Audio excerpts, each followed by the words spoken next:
welcome. Thank you all for attending, both in person and online. I think we have 300 people registered to attend, and I think they're filtering in right now. We started planning this meeting several months ago, thanks to DEQ for helping to plan it, especially Andrea, Holly, and Helena, and also to the Coastal Studies Institute for hosting. We are looking to have essentially a one-stop shop for people to ask questions. We have the National Park Service, we have Coastal Studies Institute, Dare County representatives, DEQ, Division of Coastal Management, North Carolina Emergency Management, and flood insurance specialists, and I think about 30 others online who should be able to answer some questions if we can't up here. With that being said, I'm going to pass it over to Reed Corbett. Reed is the Executive Director of the Coastal Studies Institute and the Dean of East Carolina University's Integrated Coastal Programs. He has a PhD in oceanography and was born and raised in coastal North Carolina. Reed spends a large portion of his day thinking about and studying the issues we are discussing today, so we're thankful to have his support and guidance. Thanks, Bart. So welcome, everybody. Welcome to the Coastal Studies Institute, and appreciate the time it takes to get here, as well as everybody that's online. Thank you for coming. I'm going to try to keep us on track and on schedule as best I can. This isn't going to work until people stop flooding in, and so I apologize for those that are in the room. Since we are streaming this live on Zoom, this is going to have to stay up until people stop trickling in. And so one of the things I think we all recognize is we're going to be dealing with a fairly complex challenge that we are facing here on the Outer Banks, across North Carolina, and the fact is across all coastal communities. And so we want to get as much information to you as we can in a fairly short period of time, and then provide you plenty of opportunity for questions at the end. And so we are going to go through several speakers to try and get you information about the science, about insurance, about the park, and some other things that are being done. And there'll be plenty of time towards the end of our meeting this evening for questions. This is going to drive me crazy with this here. Again, thank you for those that are in the room. Thank you for those that are online. What we are going to try to do in order to manage the number of people we will have online and in the room is again, try to hold your questions towards the end till we have the panel. You'll have all the experienced and experts up here that you can ask as many questions as you like. Those of you that are in the room, because we are recording this will be on Dare County's current TV. It'll be on Dare County's YouTube channel, so anybody can follow up on all the information. But those of you that are in the room that want to ask a question, we're going to have somebody with a mic that'll be running around giving you the opportunity to ask that question. But we want everybody to be able to hear it online in the recording, so we're going to ask you to use a mic. Those of you that are coming in online, you'll note that you are muted. You'll also note that you probably can't unmute. Because of the sheer number of people we're expecting online, our account limits the number of people to 300, and we capped out at 300 this afternoon. And so if they all show up, it's going to be a very large group, and so we couldn't have everybody just unmuting whenever they wanted. So use the chat. You should have availability on the chat. Ask your questions as we go along. We'll try to get to every one of those questions. And so use that chat for asking your questions, and we appreciate, again, we appreciate the idea of how we're trying to allow this to flow, and want to keep it moving forward as best we can. Tonight's agenda, again, we're going to try to get you out of here before 8, but we'll stay as long as you're interested as far as answering questions within reason. But this is sort of what our agenda is for the evening. Again, we want to get you some of the information, sort of understanding the problem. Many of you do understand the problem, living the problem today, but again, we're going to start fairly large scope to look at the problem, look at the processes driving it, look at some of what the government agencies are doing and have done in the recent past as far as developing some white papers and other things that are ongoing. We'll look at what some of the options are. We'll look at how we can sort of talk to somebody that actually focuses on flood insurance, and maybe what you could do now as a homeowner. And then we'll, again, get a lot of the speakers as well as a few others up here for a panel for any questions. All right, so with that, what I want to do is present you with some of the science, some of the drivers of the processes creating some of the challenges that we're currently facing and the reason we're all sitting in the room today. One of the main reasons we're here really is, well, one of it's information gathering, but another thing is that Dare County is trying to apply for some federal funds. And so I'll sort of start this with the idea that Dare County, and one of the reasons we're all here is Dare County is trying to apply for some funds to help at-risk homeowners. This is a voluntary interest form. It does not commit the homeowner to anything. You can back out of this at any time. You're going to hear more from Barton about this. It's a voluntary form, but it is an opportunity for homeowners with at-risk homes to get involved in the opportunity for funds that could ultimately buy out that house. And so that's something to recognize, voluntary form. Barton will give you more information about that. All right, so for me this evening, what I'm trying to do is give you some scope of the challenges. In 2 slides, I'm going to go through the geologic evolution of barrier islands. 2 slides, I'm going to do this. So sort of the idea that the past is a window into the future. So understanding the past here in North Carolina is critical for us to understand some of the challenges that are taking place, not just now, but certainly looking forward.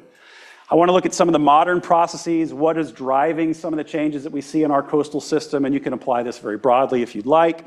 And then some of the implications of those processes. Some of those we saw this week, but I'll sort of expand that beyond just homes. We know here in North Carolina that change is not a new concept, right? I mean, we have seen plenty of change. And in fact, you can see change just since maps have been drawn across North Carolina. This is one of the first maps that we have, 1733, the Moseley map. And if you just look at some of the maps from this 1733 to 1833, I mean, our coastline has changed for a long period of time, right? And that's documented through people's own eyes, how they've put those down in these maps. But this change isn't just since we've been able to document this since here in 1733. If we go back sort of in geologic time, one of the drivers of change is these changes in climate, which is driving changes in sea level. And so this is a quick reference to climate over the last million years in the past, present. And these wiggles are essentially giving you global climate change, right? It's looking at temperatures globally and how they have varied through time between warmer periods versus colder periods. Warmer periods referenced as interglacial, colder periods referenced as glacial periods, right? Cold versus warm. And what we've seen through geologic time is this back and forth swinging of the planet between these glacial and interglacial periods. And in fact, during the last glacial period, just about 20,000 years ago, we actually had a very large ice sheet over most of North America, down as far as New Jersey. And at New Jersey, you actually had a mile-thick pile of ice sitting over North America. In the last 20,000 years, clearly that has retreated. But you can imagine, as we move between these cold and warm climates, taking a lot of water from the ocean, piling up large ice sheets, right, removing water from the ocean, versus going into these interglacial periods, taking that ice, melting it, and putting it in the ocean. And so we've had significant variations in climate, which has led to significant variations in sea level. North Carolina coast, you should recognize it. The colors represent elevation, right? Elevation changes.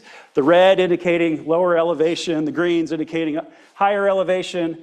And on the left, what you have is various graphs showing the last 150,000 years. The top graph is CO2 in the atmosphere. That data is gathered from deep ice cores collected in the extreme northern and extreme southern latitudes. The middle one is showing global average temperature, and the lower one is showing average sea level. And from this, you get an idea of how sea level has varied through time. Again, the last 150,000 years.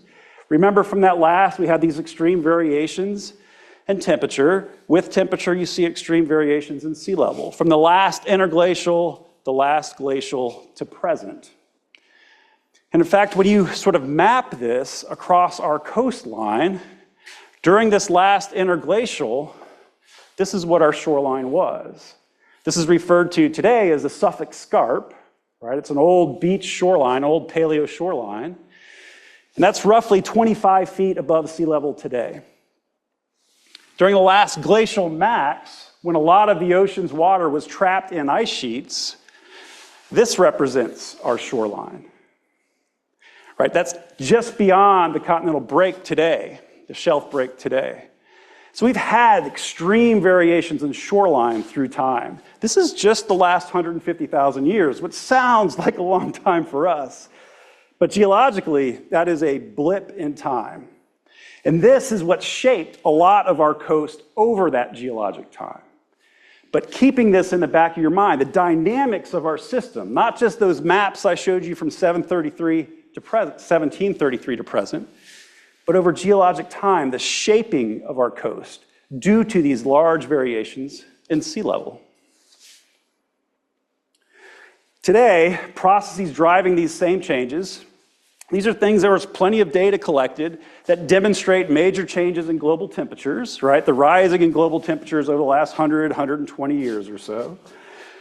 That rise in global temperature isn't the same everywhere, and that's what this upper map is showing you, is temperatures are going up, increasing faster in some places than others. That's leading to a warmer ocean. In fact, the surface ocean today is about 1 degree Celsius warmer than it was just 50 years ago, leading to significant melting. This is the same location, different time frame, 2004 versus 41, right? So significant melting. Both of these are leading to significant sea level rise. And I'll spend some time talking about sea level. It may seem sort of distant from some of the challenges that we're facing on the shore today, but these are all related, and it will come back around. And so if we think about coastal North Carolina, we have to think about the total vulnerability, the drivers of that vulnerability. All right, this is driving me crazy.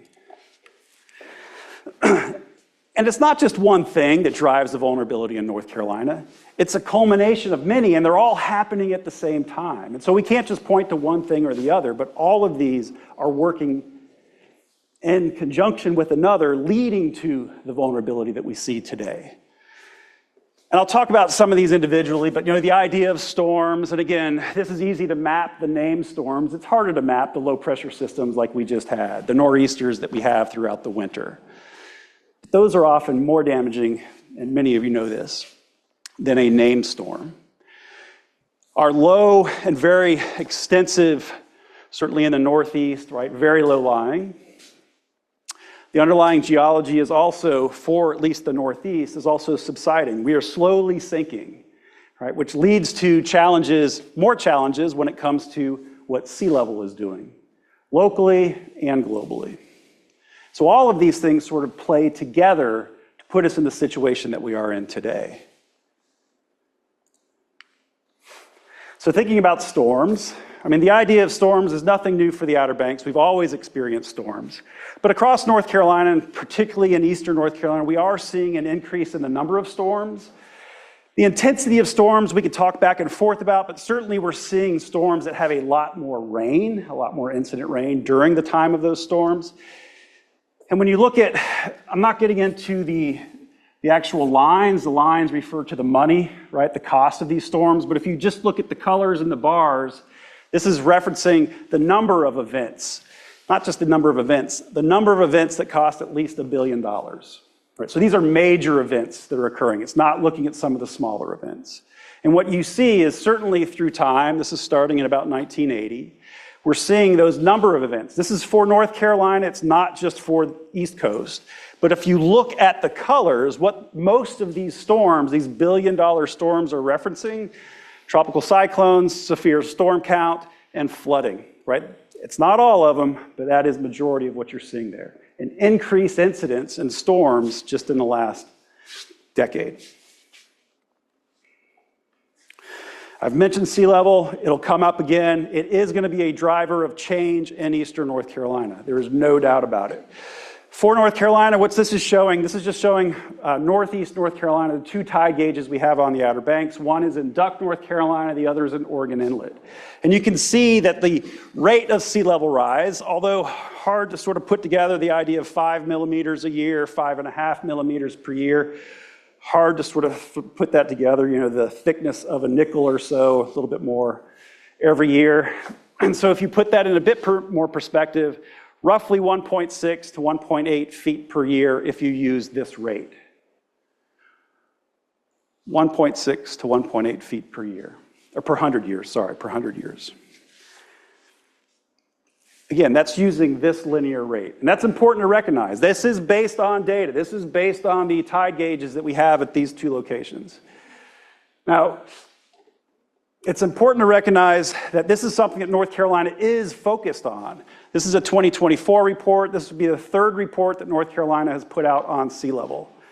This is available online. I encourage you, if you're interested in sea level, the implications of sea level rise in North Carolina, I encourage you to have a look at it. I'll give you a quick summary of this report put out in 2024. The graph is showing you Duck in the top graph versus Wilmington in the lower graph. For North Carolina, we have to recognize that sea level rise, relative sea level rise, so what it's doing here versus Atlantic Beach versus Wilmington is different. And that's because not that the oceans are changing differently, it's that the land is changing differently. Land in northeast North Carolina is sinking slowly, where in Wilmington it's pretty stationary, right? So we actually have to account for what the land is doing. We, here in northeast North Carolina, we have a significant influence from the Gulf Stream as well. And so changes in the strength of the Gulf Stream will also influence what local sea level is doing. And so it is different between us, Wilmington, and that's something to recognize. And so we want to look at what your tide gauges are doing, what the projections for your area is going to do. Now, interestingly, when we look into the not too distant future, we look over the next 10, 15, 20 years, it doesn't really matter if you're in Wilmington or Duck, because what's going to happen is relatively the same. And the projections put out by NOAA, based on models, but whether you just extrapolate the current tide gauges or you use the models which are predicting and demonstrating an increase in that rate through time, we should expect a 1-foot rise in sea level by 2050. Now that's relative to 2000. Right? So between 2000 and 2050, we will see a 1-foot rise in sea level. We've already seen half of that already. The next half is coming between now and 2050. To put that into perspective, it took the previous 100 years to reach a 1-foot rise in sea level. And so the rate of sea level today is at least double what it was in the previous 100 years. And so that rate is increasing. This leads to this projection when you take it out further than 2050. Again, looking at 2050, there's very little wiggle room between that 1 foot. 1 foot is probably the minimum, as high as 1.4 feet by 2050. When you project that out further, there's a lot more error in what it might be at 2100. But given where we are today, given the trajectory that we are on today, we're not expecting it to be any lower, right? So that 1 to 1.5 feet is certainly what we should expect, and it's not going to slow down after 2050, given our trajectory. So these are things that we really need to put in place in our planning. This is something that we can include in planning today. This is happening, and certainly we can plan out to 2050 without much error at all.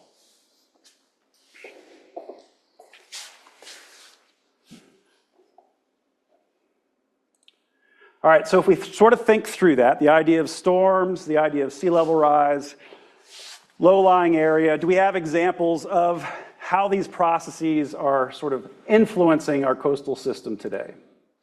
Certainly we saw some of that on Tuesday through the idea of erosion.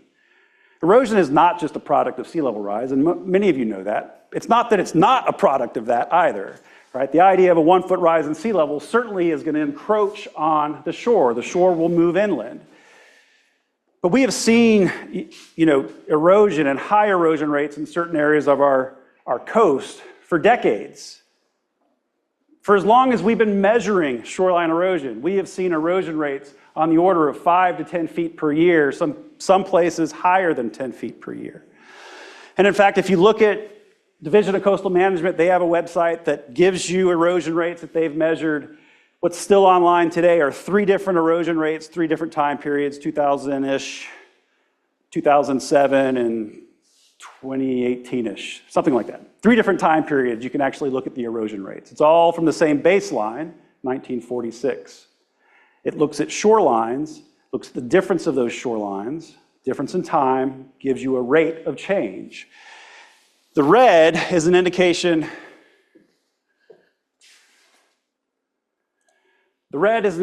of where it's eroding. The green is an indication of where it's either 0 or above 0. It's accreting, right? It's growing.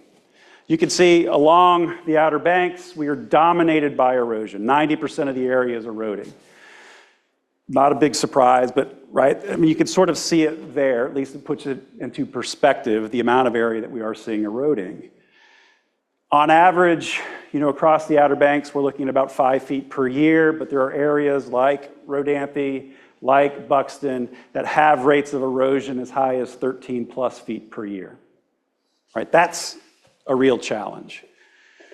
This is sort of one of the earlier trouble spots. This is South Nags Head, showing you different shorelines, right? The red spots, the red shapes there where previous houses were. This is the challenge that we are faced with, that we are continuing to be faced with. It's not a new problem for Dare County. But it's not just about that eroding shoreline. There's other things that are also happening associated with some of these processes I talked about. The idea of a rising water table. More rain, higher sea levels leads to a higher water table. And what that means is when we have rain events, we will find more standing water because the water doesn't have any place to go. This is an event, 2018 rain that Roanoke Island had about just over 15 inches, I think, over 5 days, which led to some significant flooding.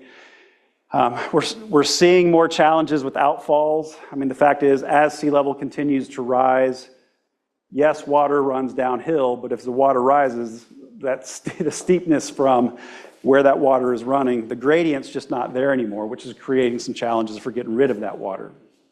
And certainly looking at loss of wetlands. Some of that is due to loss of protection of those wetlands. Some of it is the transition of those wetlands as well, right? Through erosion, through processes associated with sea level rise. I think one thing we aren't often thinking about is with that water table coming up, majority of our Outer Banks, majority of a lot of Eastern North Carolina for that matter, is on-site wastewater, septic systems, right? This is how we treat most of our waste coming out of our houses. Not everybody, but many people are on-site wastewater. This is a real challenge as water begins to rise because this process is dependent on about a 1 to 3 foot, what's referred to as the vadose zone, an area where there's air in between the soils before you actually get to the groundwater. What you need is about 3 feet in order to cleanse that water, treat that water before it gets into the groundwater. As water tables rise, you just don't have that 3 foot needed for treating the water prior to it going into the groundwater. So water quality issues, environmental health issues are another challenge with a rising water table. So that's a lot of process. It's a lot of actual events that are taking place today. And so where do we go from here, right? The idea and why many of you are here. And I don't think I'm going to surprise you with any of this, right? I mean, I don't think there's going to be much of a surprise in what you think we can do versus what I really think we can do. The one you can't see is don't do anything. In some cases, that's currently what we're doing, right? It's not the solution. But this was put out by the IPCC, Intergovernmental Panel on Climate Change, as ways that we can sort of manage, or different things we can do to try and manage the changes that are taking place in coastal systems. Some of those we are actually doing today, right? The idea of protect. And depending on people's viewpoint, protect versus this idea of ecosystem-based adaptation, different people put beach nourishment into either one of those. I see it more as protect than ecosystem-based adaptation, personally. But again, you see it presented differently.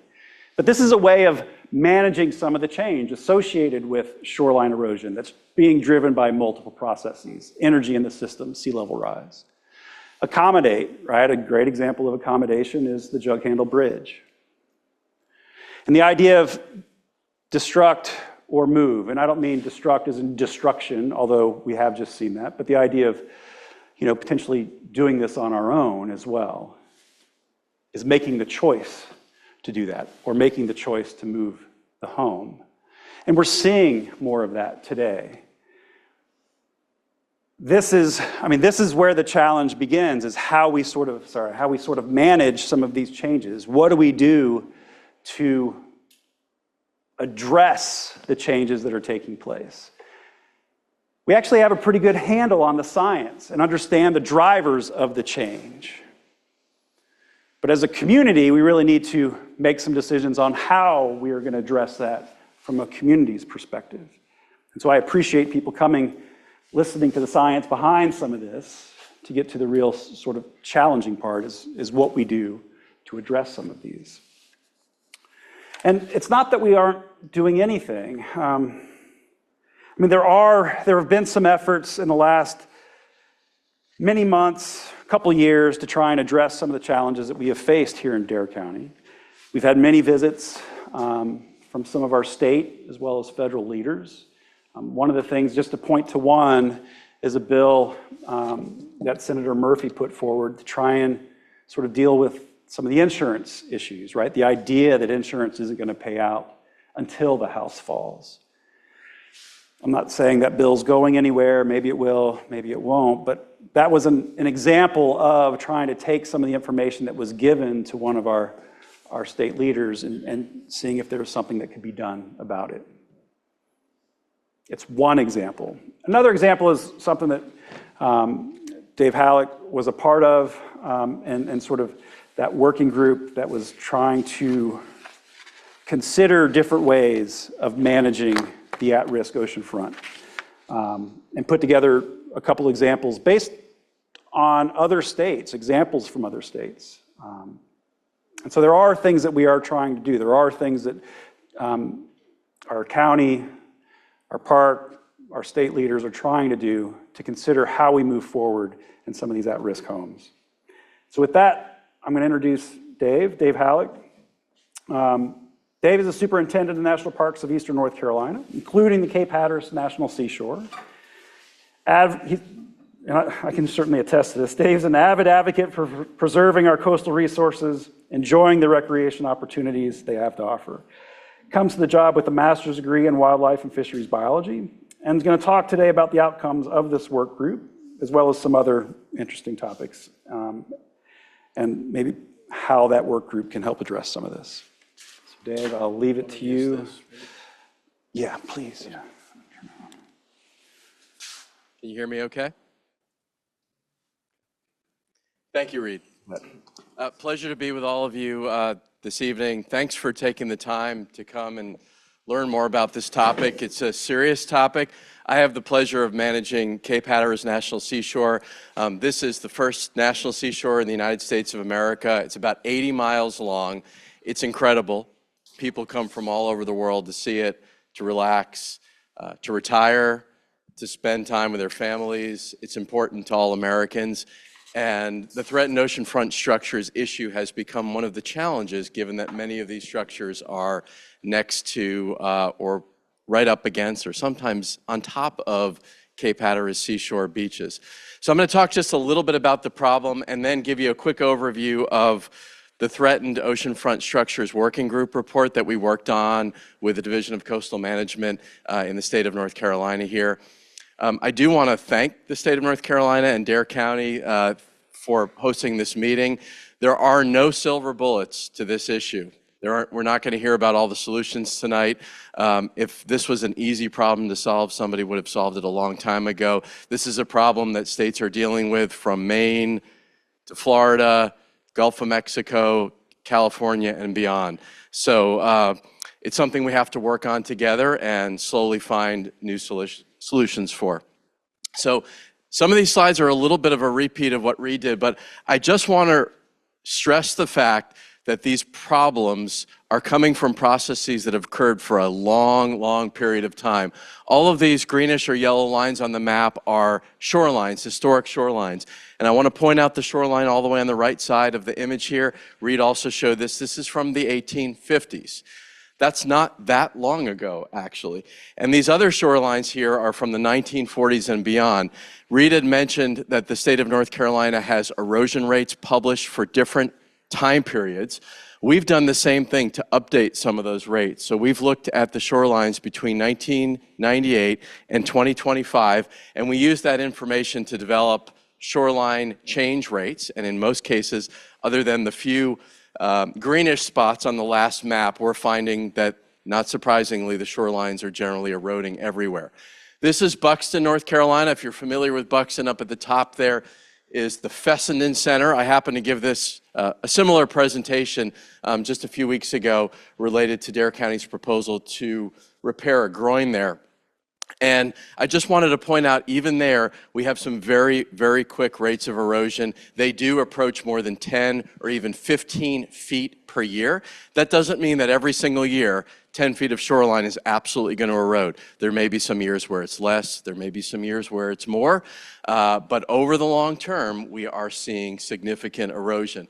I also want to point out that it's not always just the width of the beach that affects the threatened oceanfront structures. Certainly, some of my friends here in the front row watched what happened following swells from Hurricane Erin, where we didn't just see the beach erode, we also saw a significant amount of vertical erosion. That vertical erosion can happen extremely quickly, like 5-6 feet overnight. And that's a major issue for beach homes that are on pilings, because one of the reasons those homes are standing upright is because those pilings are deep in the sand. That embedment is what is holding them up. So when you lose 5 feet of sand supporting those pilings, it can make them much more vulnerable to collapse. Okay, I also want to just stress this. This is a paper from the journal Marine Geology, and you're probably saying, why is he showing us this? Okay, in the year this was published, 1968, before the terminal groin on the north end of Hatteras Island was built, before there was any significant dredging of the Oregon Inlet, these folks studied erosion from 1852 to 1962 by looking at all these shorelines. You notice during the time periods they looked at that sometimes they saw the beach accrete, but overall there was a significant net change showing erosion or loss. And this is in the Buxton Cape Point area, really Cape Hatteras. But when I say significant, I'm talking about 1,750 feet of beach that's gone, 2,000 feet, 200 feet of beach that's gone, 2,500 feet, 2,400 feet. So we consistently are seeing this, and we have been seeing it for a long period of time, just stressing that this is not anything that is new. Okay, so, oops. All right, so I've been doing this job for about a decade now, and about 5 years into the job, in May of 2020, I got a call that a house collapsed. And I have to tell you, I didn't really even know what that meant. I mean, what does that mean, a house collapse? House had collapsed on the beach in Rodanthe. It was near this image here. And we worked with the owners. They got a permit from us to clean up, and actually went great. They were fantastic to work with. And just because of the wind and the waves that day, not a lot of debris spread. It was no big deal. And we kind of forgot about it. And then in February of 22, and then again in May, twice on the same day, we started having more homes collapse. So we had those 4, and we said, this is going to be a big issue. And it really did. Then we had one in 2023. Oops.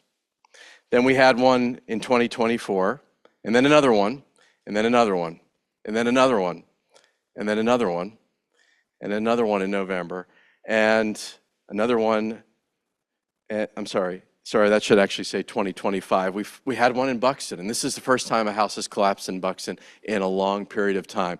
So this is a problem that has been seemingly increasing over time. And is it because the erosion rates are quicker? We don't really know. We don't think so. Is it because something has changed? Perhaps. Dr. Corbett, presented some good information that maybe the frequency of some of these billion-dollar damaging natural disasters are increasing. But really, in most cases, it's just the ocean catching up to the houses. It's finally there in some locations. And when that happens, the houses ultimately end up falling down. So this is what happens when the houses collapse, and this is an important issue to Cape Hatteras Seashore and our visitors that range between 2.5 and over 3 million a year, to the local residents, and certainly to the owners of these structures. None of them wish for this to happen. None of them built these houses in the water or next to the water, and every one of them cares deeply about these problems. And they do create huge problems when the houses collapse. You get a sense here of just how dense the debris can be downstream, wherever the current is taking this debris. This is about a half mile from the site of a house collapse, and you literally cannot even walk on the beach due to the amount of debris that's there. And it's everything, from the pilings, asphalt shingles, tar paper house wrap. We haven't seen any Tyvek house wrap. I guess they hadn't been using that back when these houses were built. Insulation, foam insulation, fiberglass insulation, the textile filling of pillows, mattresses, Monopoly board game pieces, radios, kitchen utensils, water heaters, washing machines, everything that was in the house, because in many cases, unfortunately, the owners didn't have a chance to remove things, which was not their fault. It was a challenging situation. And then there's all these other small things, like tens, if not hundreds of thousands of pieces of drywall that become embedded in the sand and are difficult to remove. But I do want to stress that even before houses collapse, the presence of threatened oceanfront structures causes an ongoing issue. My staff that are typically doing wildlife management patrol spend their days picking up pieces and parts of homes every single day now throughout the year. Pieces break off of retaining walls, fences, materials from underneath the house, sheds, concrete pads that are part of the parking area or maybe the deck around the pool. This was after not even a tropical storm or hurricane, but a low pressure system that affected this area. And all of a sudden, there were multiple fiberglass pools on the beach. Brian can tell you after Hurricane Aaron came through in Buxton, there were 4 pools on Cape Hatteras National Seashore beaches. 4 pools, 4 concrete, large pools. So there are a lot of impacts that occur before the houses collapse. And those impacts are not just a public safety threat or an issue for habitat on the beaches, but there also can be a public health issue. These are pictures of septic infiltration cells related to septic systems. Every day, we pick up parts of people's septic systems along Cape Hatteras Seashore. Every day. The issue was so significant during the summer of 2024 that we marked and worked with environmental health with Dare County, who are great partners on this, and documented between Rodanthe and Buxton, between August 12th and October 1st, more than 20 wastewater systems that were damaged and broke apart, in many cases requiring that we work with the state to post swimming advisories until the water could be tested to show that it was clean. Now, these are very high energy surf systems, so in most cases, any of the wastewater that are in the tanks or in the infiltration cells washes away, but very quickly, and we find that the water is safe from the indicators that would show that there are potential fecal pathogens, but this is an issue and certainly not something folks expect on National Seashore beaches.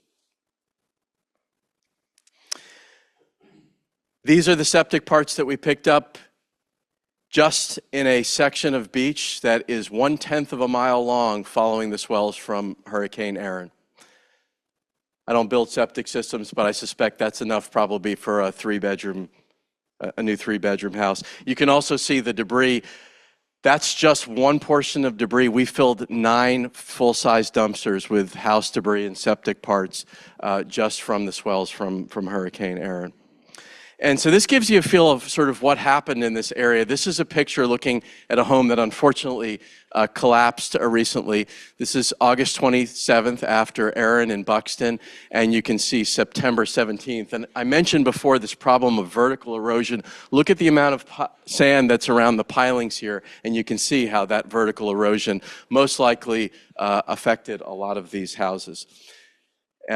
This is the result of a house collapse on Tuesday night, a debris field that stretched quite a ways. And this is looking north. This is after Erin in the village of Rodanthe, and then this is from September 17th after a low pressure system came through. Nothing major, not a named storm, not a tropical storm, not a hurricane. And again, you can see just the effect of that vertical erosion in this area, and how when that occurs, a lot of these pilings are much more exposed. And then this is the same day just at high tide, where you can see how the ocean inundates these areas and certainly washes past them. So all hope is not lost. This is something that we are working on together with many, many other agencies. We were really happy to work with the Division of Coastal Management in North Carolina with Tancred and his team in the back, and we brought together an interagency threatened oceanfront structures working group. This is not a simple problem. There's a lot of agencies or a lot of folks that are involved. The idea was not to solve the problem, it was to put ideas on the table that would help decision makers and others advance this issue. I do want to point out that this was just such an incredibly there was so much participation in this group, it was amazing. Everything from the Department of Justice in North Carolina to the Dare County manager to NCDQ Coastal Management to the Division of Waste Management, all of the agencies that have some role in regulating or responding to factors associated with these structures. And by the way, we had 3 public workshops. You can't see the slide on the top, but we brought in experts to talk about everything from financial assistance. I have 0 minutes left. I just saw that. You've probably been trying to get my attention forever.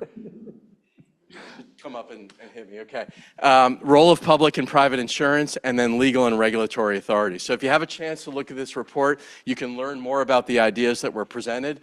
They are not going to change the world, but I think if embraced, some of these things will help advance the topic. And that's all I have. Thank you so much for the opportunity to be here. Thank you for working with Dare County and the state of North Carolina on this topic. We will make progress together. Thanks, Dan.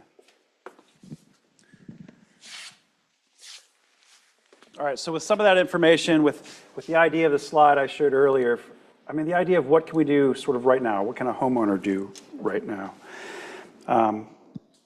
And there are some options. Granted, some of these options are going to be limited based on resources available. But thinking of what I showed you earlier, the idea of these 3 options: no response, deconstruct the home, or move the home. And this gives you some idea of maybe the cost of that. What are the potential sources of funds, if there are potential sources of funds, and so who's bearing the cost? And so it's certainly a challenging issue. And again, this is sort of what can the homeowner do, right? There are bigger things that could potentially be done that might be associated with working with Dare County, working with the state, working with the federal government, thinking about policies. But from a homeowner's perspective, what could we potentially do? And in some sense, yeah, it's fairly limited what an individual might be able to do with an at-risk home.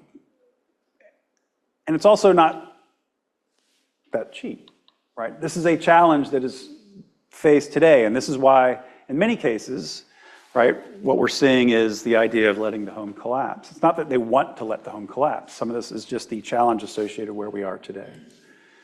But to sort of get a bit more information on the potential for insurance, understanding the insurance. We're going to bring in another expert who I hope is online. And so what I want to do is introduce Lisa Sherrard. And she's going to give us a little bit, she is a flood insurance expert, and she's going to give us a little bit more information on that side of the options and understanding. So Lisa is the principal of U.S. Flood Solutions. She'll provide details on the intricacies of insurance claims. Lisa's been involved with all sides of the flood insurance and risk programs. She is a certified floodplain manager with over 25 years experience. Lisa has served as a chair of the Association of State Floodplain Managers and on FEMA's Community Rating System Task Force. So Lisa grew up in Wilmington. She understands the coastlines, and I think that's part of where she gets her passion for working with the insurance and working particularly with flood insurance. And so Lisa, if you're online, you'll get unmuted, and I'll walk through your slides for you. Fantastic. I'm here. Can you hear me? Yes, we can. Okay, great. So if you just go to the next slide there, just want to kind of cover, some basic things for you. This is, the standard flood insurance policy. This commentary here is really important because it tells you where to find an explanation about what's in your policy form. So what does your policy cover? So this here highlights what's in the agent's manual and what's in the claims manual that the adjuster is going to see. And so you can do this cross-reference if you've got questions about additional living expense, which is not covered under the NFIP policy, or your air conditioning unit or ICC coverage, things like that. You can go get deeper explanations here that complement your policy form. Next slide, please. I only have a few minutes, so I have to keep this thing going. The key thing with the definition of flood, it's normally dry land is a temporary condition or partial or complete inundation of normally dry land of 2 or more properties or 2 or more acres. Overflow of inland waters, unusual rapid accumulation runoff, mud flow, and collapse is included in this. Collapse of subsides along shore or lake or similar body of water result of erosion, undermining caused by wave actions, currents exceeding anticipated cyclical events in the event of as a flood defined above. Key things here are normally dry land, so it's got to be dry land at some point during the day. It can't be overwater all the time unless you have continuous coverage. We'll talk about that in a minute.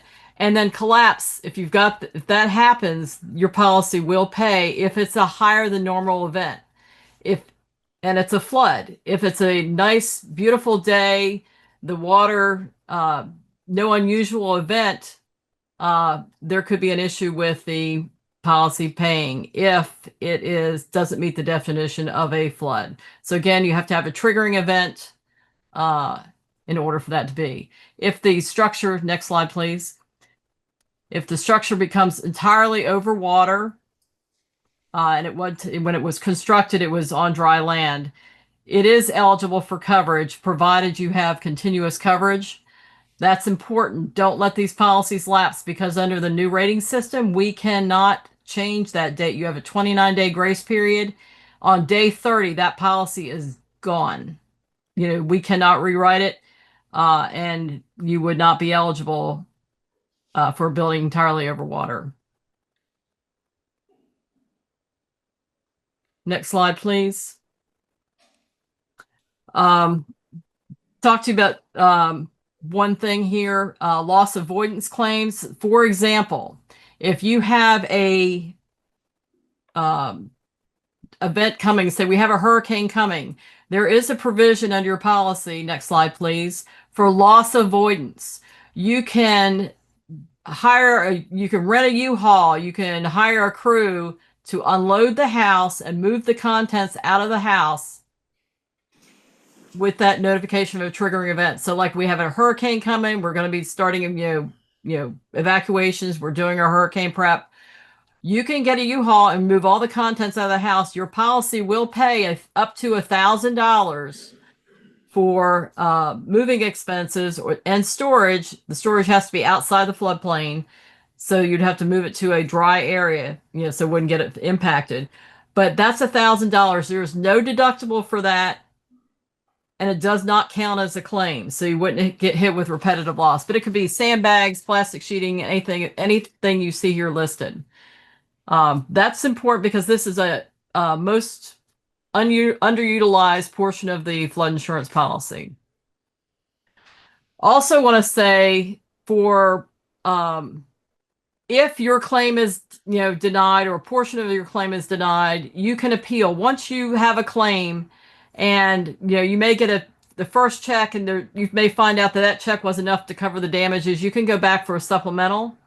But there are disputes that occur. So if you feel like the foundation should have been paid for and it wasn't paid accordingly, the carrier will send an engineer out there and they will do a report. You can hire your own engineer and appeal that decision of the carrier. So if there's a dispute, you have the opportunity to hire your own experts to appeal their decision, and then they'll reconcile based on your expert's opinion. So don't ever think that the final word rests with the carrier or with FEMA. It really is, you have the option to appeal and submit supplemental information to get additional money paid. And that's really important. One last slide here. If you have questions, you can't get something reconciled with FEMA, the Office of the Flood Insurance Advocate is there to assist you with your questions and concerns. And they kind of act as an independent body within the National Flood Insurance Program. So with that, I'm going to hand it off. This is my contact information, and I am in Wilmington. That I'm going to hand it off to Steve McGuggan. He is the Assistant Director of the Emergency Management, North Carolina Department of Public Safety. Steve has spent 24 years in the Army. Thank you for your service. Retiring in 2015, he began his North Carolina-based emergency management career in 2017, shortly after Hurricane Matthew hit this state. Steve is native of Durham, North Carolina. Steve, it's all yours. Lisa, thank you very much. And while they're trying to load up the slides, there we go. I appreciate it. So for all of you, thank you. I apologize I cannot be there. Intent was to be there, but unfortunately meeting in Raleigh today and could not get away in time to be able to drive and be with you. What I'd like to cover real quick, like with you, is the FEMA Hazard Mitigation Program. Explain to you what hazard mitigation may be able to provide. Again, the state runs FEMA's program. Next slide, please.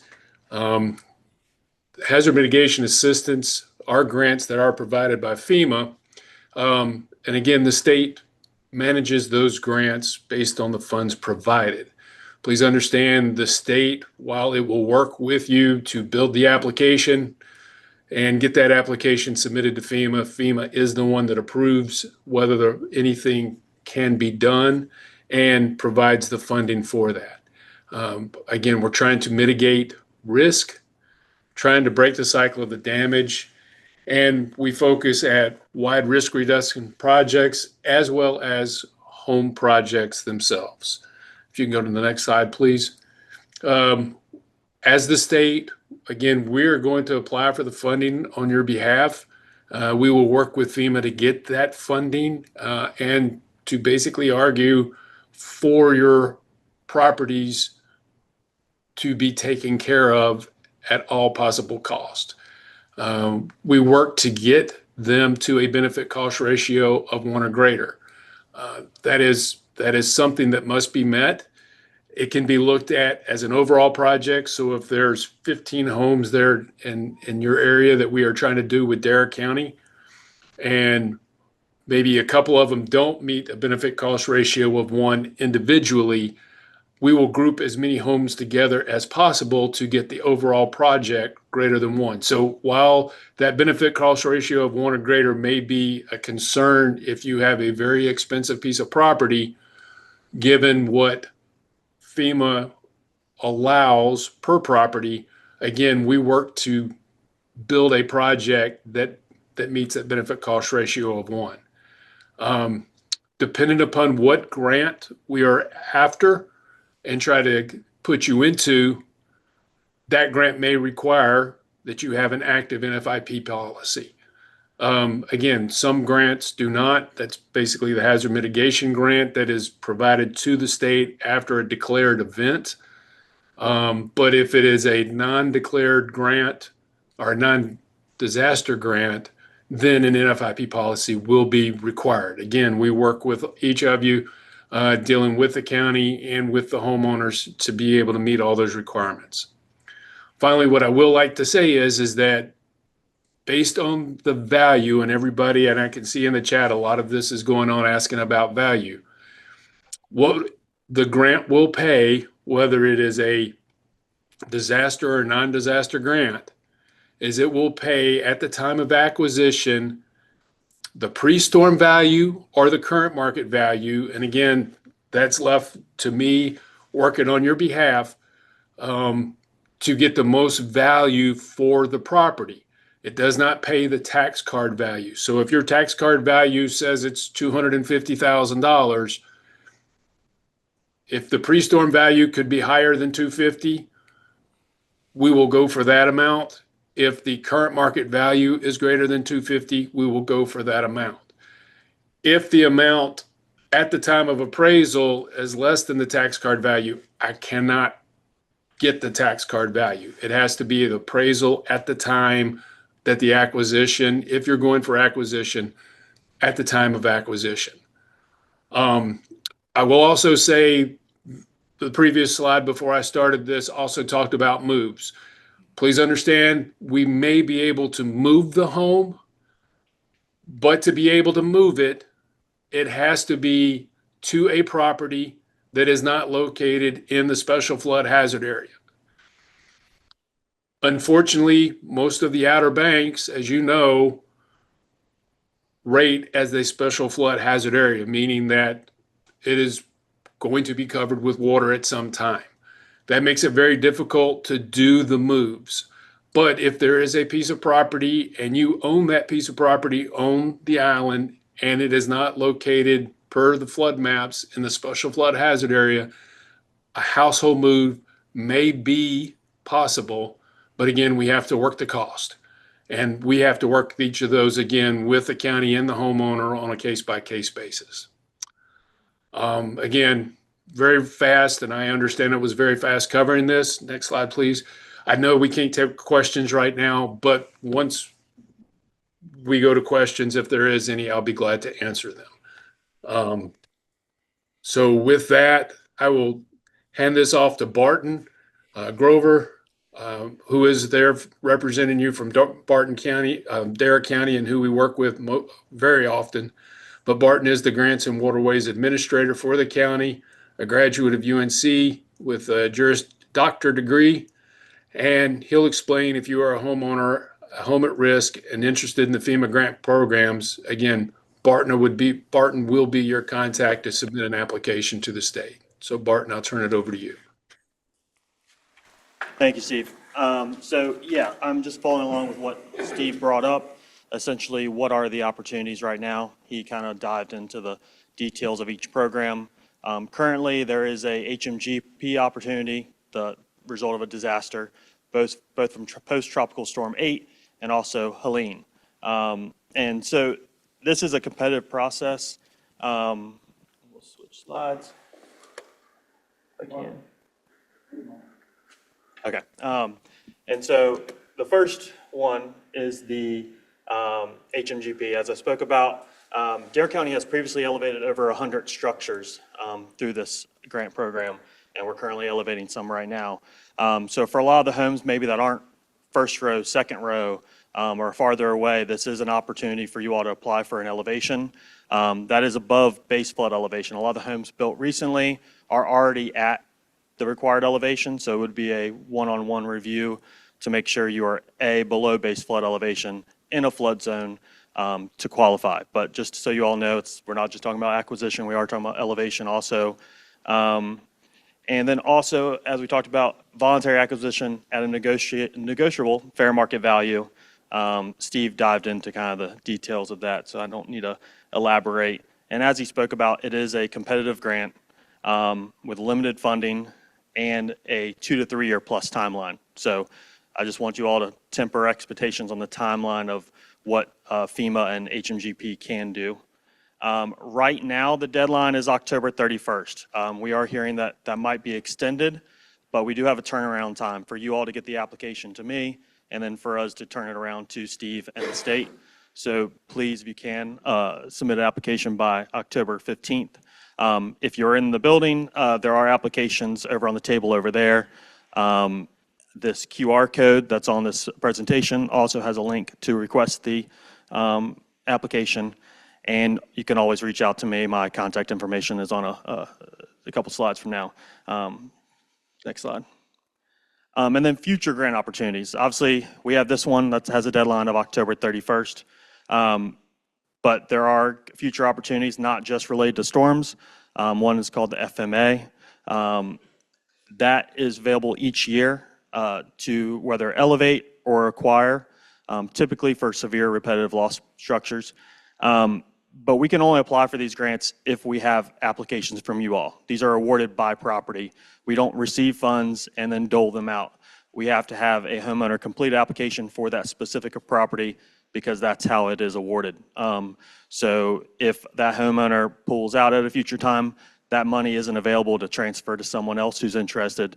We do need your application. And so we did establish this voluntary interest form. It has a few questions, essentially just to get on a list. And then I will reach out to you when a grant opens up, whether it's FMA yearly or the Helene or post-tropical storm 8. And it's, as I spoke about and what Steve said earlier, it's completely voluntary. Even when applying for this HMGP, you can essentially pull out anytime before closing. So just so you all know, when you submit an application, you are not locked in until you sign on the dotted line at closing. And same thing with this voluntary interest form. It's not signing you up to anything. It's just for me to reach out to you and let you know there are opportunities to elevate, to acquire, or any other opportunities that might come up. I did provide my contact information on this if you want to reach out. And I did, next slide, just want to bring up, Dave mentioned the meeting that was held earlier this month. Just for context, Dare County has been performing beach nourishment projects in Buxton. Back in the 2017-2018 project where 2.6 million cubic yards were placed. And then again in 2022 as a re-nourishment with 1.2 million cubic yards at approximately $18 million. There is going to be a 2026 project that was originally scheduled for 2027. Dare County and the board moved that up to 2026. And permit applications have been submitted both for the nourishment and also for the repair of the jetty. So that is currently being reviewed and projected to happen in 2026. And if you all were at the September meeting, you were kind of part of that review process. What's not mentioned is Verdanthe. We have done feasibility studies for Verdanthe. The cost estimated was about $40 million or more. And currently, based on the beach nourishment funding model and also grant opportunities, there's nothing available at that dollar amount when we've sought those both from the state and federal government. We are still actively looking for grants. We are still assessing the beach nourishment model each year. And we have been successful in obtaining some grants for Buxton and others, but typically they're in the $3 million range or $5 million, and we haven't been able to obtain anything close to the $40 million that is what Verdanthe project would be projected at. But did want to provide you all context just for what's upcoming in Buxton. And with that, I will switch it over to Andrea, who will be our moderator for the Q&A. Andrea Webster is a resilience policy advisor for the State Resilience Office based in the North Carolina Department of Environmental Quality. And like I mentioned, Andrea will moderate. And if we can get all our panelists to come up. Okay, and while they are all coming forward, I'm going to get us set up for the panel here. So we have 8 folks that are going to join us on this panel. We have 6 in person and 2 online. And so we, in addition to those 8 folks, we have about 30 additional experts that are online. Some of them are in the room. These folks are here because this is a complex issue, as you've heard today, and we want to make sure that you all get direct answers from the people that are working on this day to day. So how we're going to manage this panel today is that the folks online have been putting questions in the chat, and so we'll bounce between questions online and in the room. For those in the room, Helena here has a mic, so we'll ask you to speak into the mic. The reason for that is because we are recording this meeting, and it'll be posted online and on Dare County's TV channel, and so we need to pick up your audio. So please speak into the mic when Helena hands it to you, and then we'll have Holly speak out loud the questions that are coming in online. So with that, I want to start the panel today by asking our folks here in person, and then we'll move online, to introduce yourselves. So tell your name, who you work for, and then how your expertise relates to this issue. Yeah, I'm Josh Coltrane. I'm the Environmental Health Supervisor with Dare County, and we enforce the 18E septic laws and rules. Hey, my name is Stan Miller. I am the Director of the Division of Coastal Management within DEQ. We work with the Coastal Resources Commission and their rules for coastal development. So we permit these structures initially when they went on the beach, most of them. And we also have a role in beach nourishment and the jetty replacement, et cetera.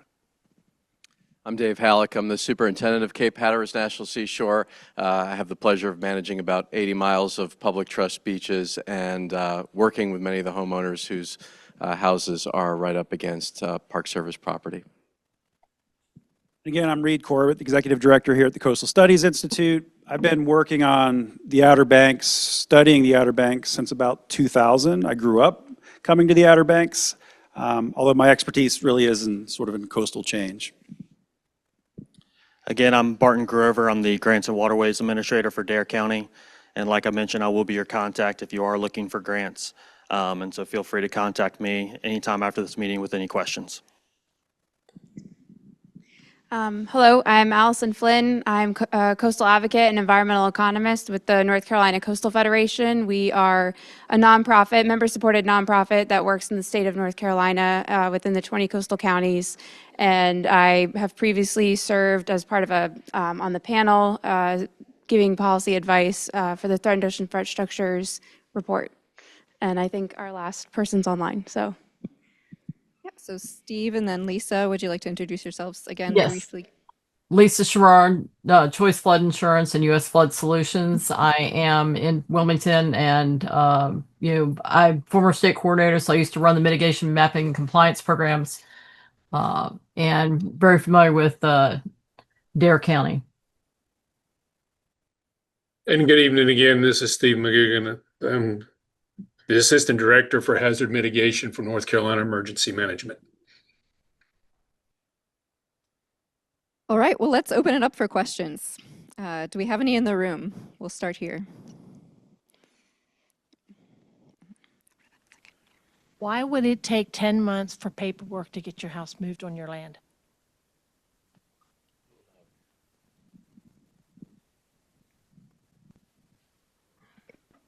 Did we hear the question? Yeah.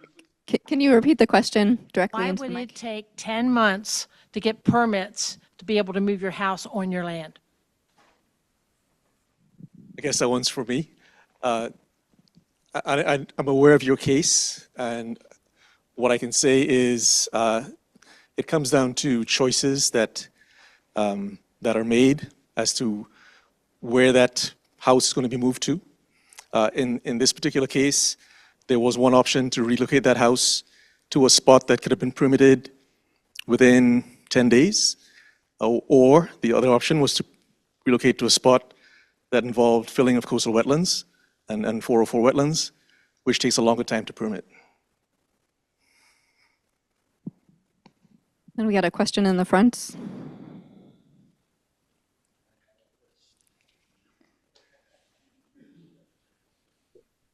Okay, I'm Lat Williams from Buxton.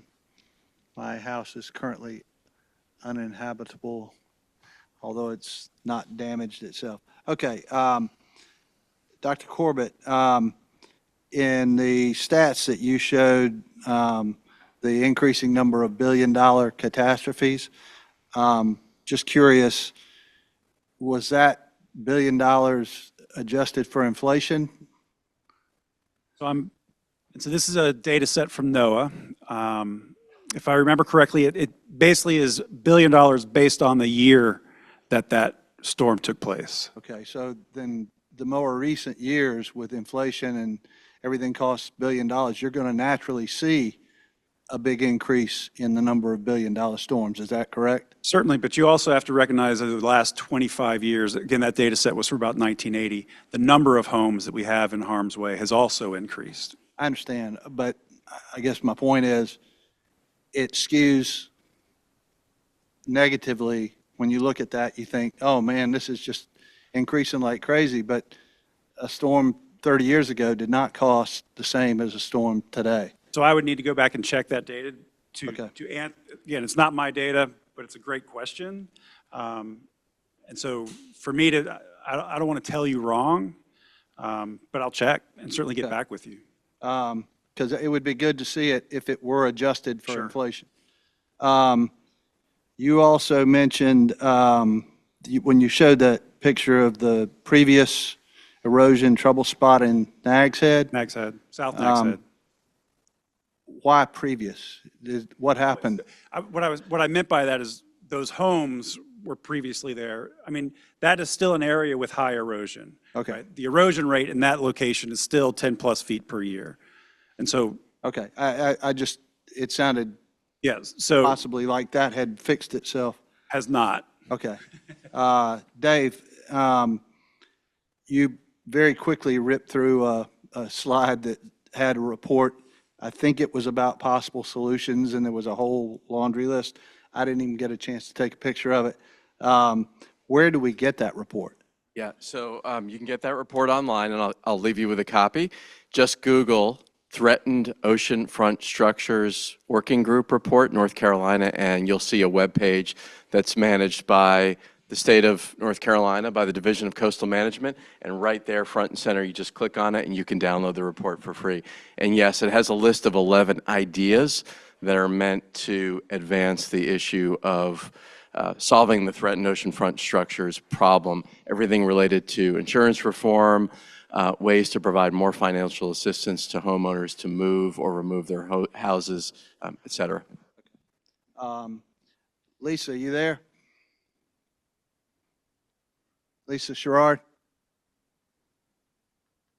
May take a moment to unmute her, but go ahead and ask your question. The question, when you had the slide talking about when you remove property, like if I took the contents of my house out and put it in storage, and the cost is covered, and you said it does not count as a claim, just curious, does the deductible apply since it doesn't count as a claim? Zero deductible. Okay, good answer. It is not counted as claim. It's up to $1,000, but you got to have receipts. You can't pay cash. You got to pay by check. So, you've got to have receipts. So if you're hiring the neighbors, kids to do it, you're going to have to pay them by check and get it, hours. You're going to have to keep the hours they worked, and you've got to have the documentation to prove. Okay. And they'll pay, fair market value for the labor, but you have to have the receipts. Thank you. All right, I had a question from one of my neighbors. If the house on the beachfront collapses due to storm flooding, and they get an insurance settlement for that from NFIP, if then beach renourishment is done and you have 200 feet of beach out in front and that land is essentially back, can they rebuild on that site that was their land, that they didn't sell their land? That would be up to to the state and local. There would be nothing under the policy that would prohibit them from rebuilding. So it would depend on whether or not their land was taken by the sea, the land itself, not just the structure. So if the land, if the mean high water moves landward of their landward boundary line, then that's now considered state property, and their land would be. But then you build 200 feet of beach out in front of that, so that land is automatically goes to the national park? It's publicly funded project, so then it belongs to the public. What's a funded project? The beach nourishment, That's a county. that's public money.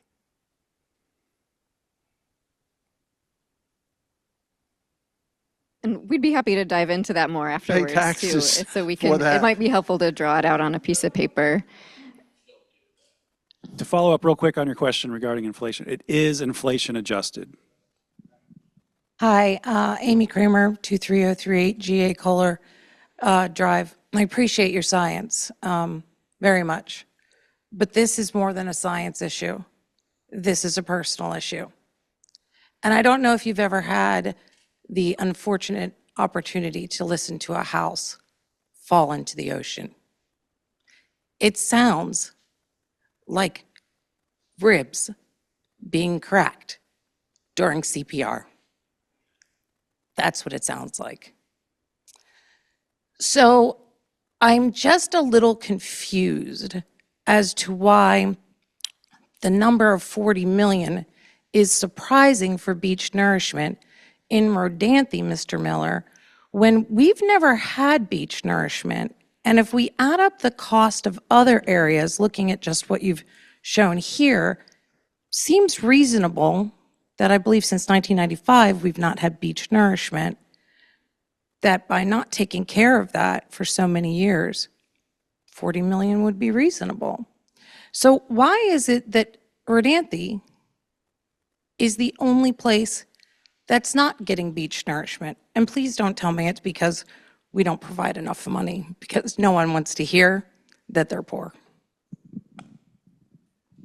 I'll have to turn that to the county, or my office has no role in funding beach nourishment. We issue the permits, but we don't fund it. We don't select the projects that get funded. That's another office within DEQ. But it's combination of funding between state, local, sometimes entirely local. But if someone from the county can respond to that one. This is a little bit out of my job title for beach nourishment. So from my understanding, the funding model accounts for all projects that are ongoing and projects maintenance and revenues. If a Rodanthe project was added, there's insufficient funding to continue on with all the other nourishment projects, from my understanding. And we have been unsuccessful in obtaining grants. We have been denied by FEMA. They have indicated they would not fund a Rodanthe project for beach nourishment. Essentially, no beach nourishment projects they would fund. Again, I'm just going after the grants, but that is my understanding. Thank you, Barton, for actually writing the grants and trying to do something. And I do appreciate you try, but there has to be a solution that's better than, let me take your home. I don't rent there, I live there. I trust you. I don't have the power to make a change. You do. And so I'm asking you, even if it's not your responsibility exactly, or it's above your pay grade, we trust you to do something. You have the power.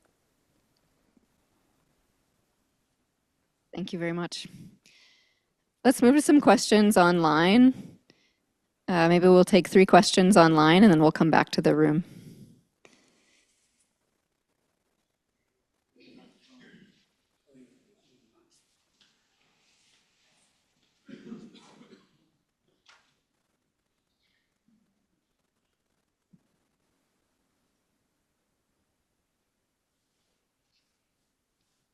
I would like to know if there are options to expedite the move of a house rather than wait the 4+ weeks for a survey to be completed. Is there anyone that can be provided by the state that can do this quicker, or possibly an emergency act that could be enforced to help families like ours save our home? We lost our house this Tuesday because we couldn't get all the permits quick enough, even though we had a mover set up and septic approved, that it could all happen, and there was enough space on our lot we planned to move. Yeah, that's tough to answer without knowing the specifics of when, how long that application was in. I'd have to see the specifics to respond to that. Okay, we can move to the next question. Can we implement wave attenuation devices in lieu of sandbags for temporary protection measures? They are movable, temporary, and work in arrays to mitigate wave energy.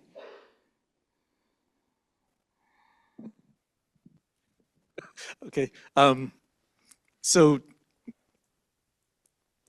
it's there's limits on what can be put under state law, what can be put to control erosion or impact wave energy on the oceanfront. And this is by state law. This is not by commission rules. And currently, the only thing you can use is sandbags to control erosion on the oceanfront. Great. Thank you, Tankard. Next question is, Buxton has a jetty. Why is that not an option for Rodanthe? So again, it goes back to the state statute. There's a prohibition on new hard structures on the oceanfront to control erosion, except in very limited circumstances. So you can get a permit for a terminal groin, but it has to be at the terminus of an island. Rodanthe is not fit that definition, so there's no statutory ability for us to permit a terminal groin or hard structure in Rodanthe. Great. Thank you, Tankard. This question is for Steve. Does North Carolina have a state mitigation program, or do we have plans to pursue that? So the state does not have a mitigation program unless the General Assembly provides that in law. Again, we administer FEMA's mitigation program under North Carolina Emergency Management. If the state, through the General Assembly, does authorize funding, then that would fall to this office. But right now, there is not one in statute. All right, thank you. Let's pause for a second. So we've brought up a lot of issues so far. I know that the folks that were participating in the work groups for the Threatened Oceanfront Structures report spent a lot of time and met with a lot of folks from the public to get input. Allison, I was wondering if you could talk a little bit about what other states are doing. I know, Dave, you mentioned that states all along the Eastern Coast are dealing with this. I think even around the world, there are other countries that are dealing with this issue. So, Allison, I would love if you could share some of those ideas. Sure. Can you hear me? Yeah. So we started looking at other states, coastal states just within the United States, to see what the extent of the issue was, and also any states that had sound policies that North Carolina might be able to emulate, or maybe help cover gaps that we might have in existing policies. Right off the bat, every single state that has a coastline had issues similar, or in some way similar to what we're experiencing.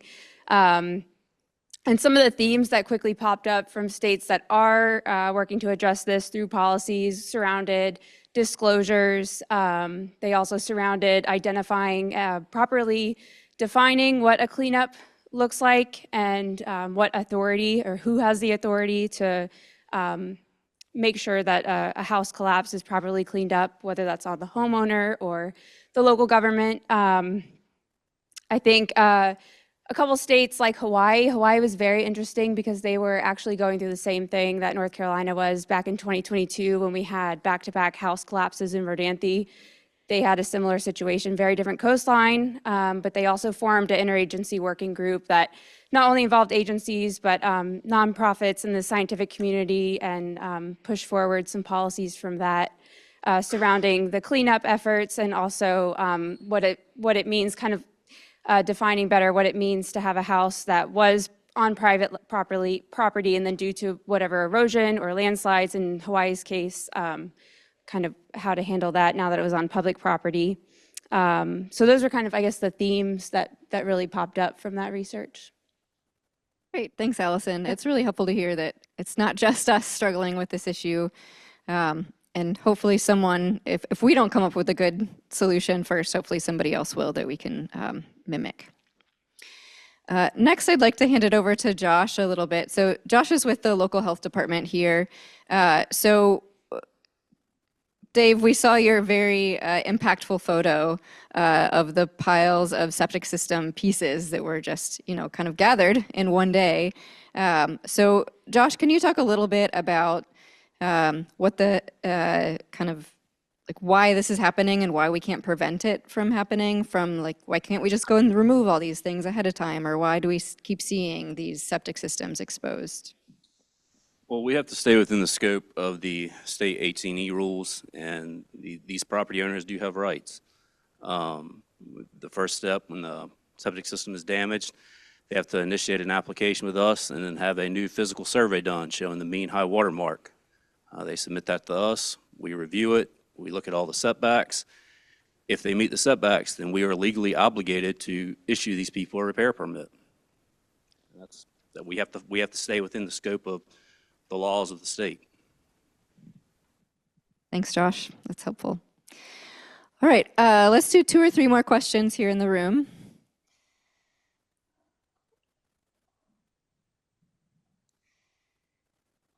And if there are none, I'll save Helena the trip. Oh, we have got one here in the middle. Okay. Hi. Hi, my name is Emmy. I live in Kitty Hawk. I grew up there. I want to know, given all of the data, how we're guiding developers moving forward. We've talked a lot about what's going on right now, but I'm curious about what we're going to do.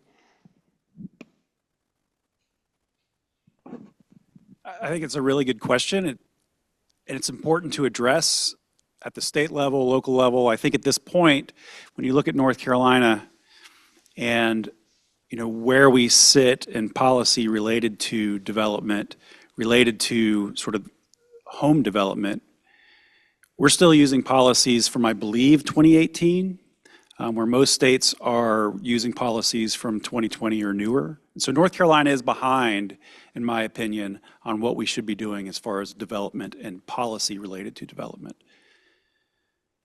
And that's being done, I mean, that's purposeful. That is what is being put forward through our state leaders, asking local governments to put in stricter rules locally rather than at the state level. And this is a challenge across the state. It's not just coastal North Carolina. It's in the redevelopment, rebuilding, and western parts of the states as well.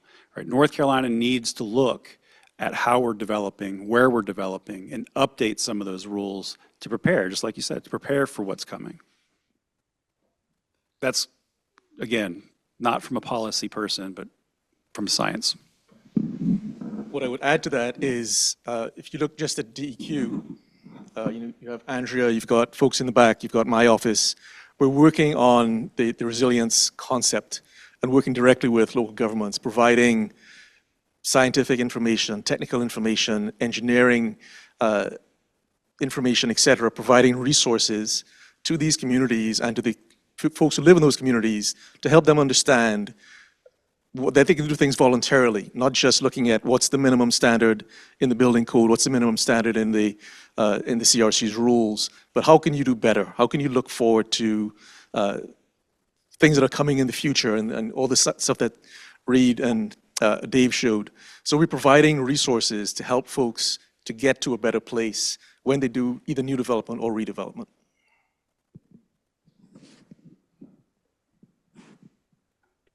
I'm just curious, actually, I just thought of this. Does anyone know if we're still developing at the same rate we were a decade ago, given this?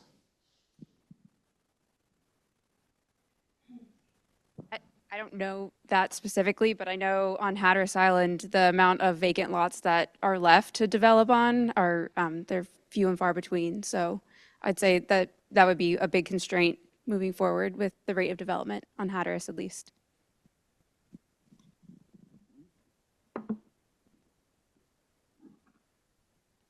And I am just going to jump in, not onto the erosion, but at least in the flood point. When FEMA changed their maps and reduced some of the flood elevations in Dare County, there was a local flood elevation standard established essentially to mirror the original FEMA, to essentially make it a minimum of 8 foot above sea level, to continue that, even though FEMA now required a lesser elevation, just because we knew what kind of flooding we see around in Dare County. So that was something that was proactive by the county to continue that elevation standard rather than lowering standards as allowed by FEMA.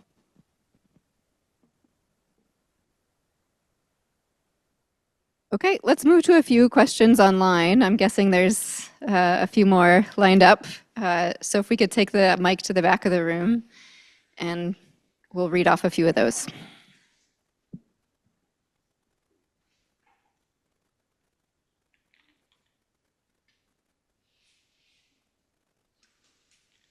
We're going to try to move through these in the order that they've come in, just for the folks online. We'll do our best. Is there any forethought for the natural bathymetry of our shores when further beach nourishment, for further beach nourishment in the future when projects are completed?